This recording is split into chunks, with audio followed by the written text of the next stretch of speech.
Comment présenter Piano au Jacobin à quelqu'un qui ne connaîtrait pas le festival? Est une question très simple et à la fois immense puisque quand même elle a 43 ans, cette histoire. Est une histoire qui a toujours la même intrigue, c'est-à-dire que nous avons toujours assez droit d'auteur, de chercher les nouveaux talents qui sont sur la scène internationale et de les faire découvrir au public aussi. Ces jeunes talents que vous évoquez sont mis en lumière dès la première représentation, et la vocation de Piano au Jacobin de faire découvrir de jeunes talents.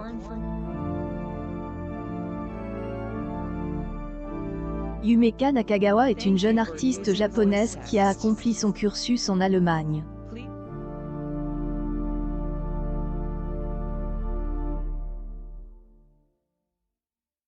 Elle a ébloui le public qui a assisté au concours international de piano Clara Askill il y a 2 ans. Elle a remporté le Grand Prix et, du haut de ses 20 ans, on peut dire qu'elle a une maturité, une énergie extraordinaire dans sa faconde. Il y a des autres jeunes talents qui viendront jouer pour la première fois en France, donc en plus ce sont vraiment de comme le sont des artistes étrangers qui sont des légendes du piano mec. On aime, à Pasuel, occasion à voir à Toulouse.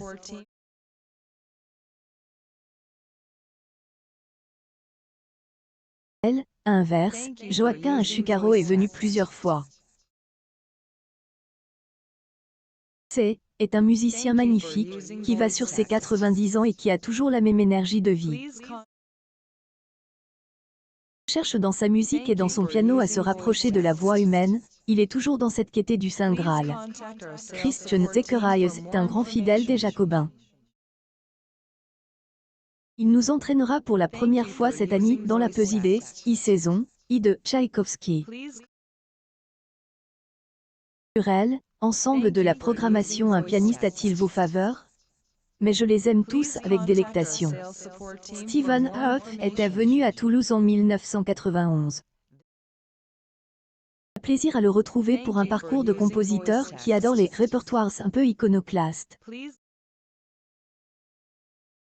Autres artistes comme Josu de Solo, PT compositeur qui joue du jazz et qui a un répertoire immense. Et Kate, de M, asseoir et de tous les écouter, écoutez ce qu'ils ont à nous raconter.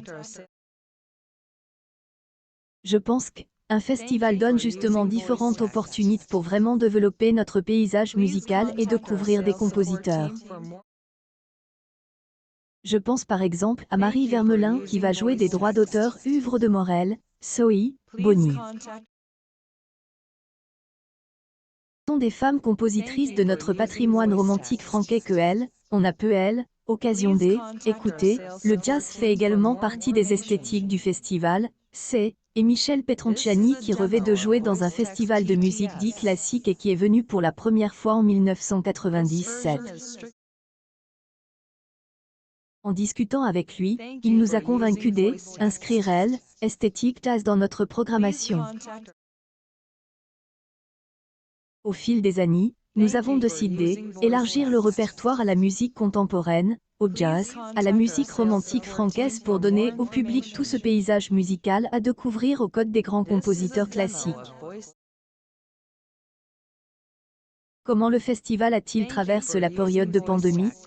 Beaucoup de festivals avaient baisse pavillon mais nous avons décidé de conserver une programmation, bien sûr en éliminant les concerts-programmes avec les artistes internationaux qui ne pouvaient pas se déplacer. Nous avons vibré avec eux parce qu'il y avait une émotion palpable pendant ces 2 années.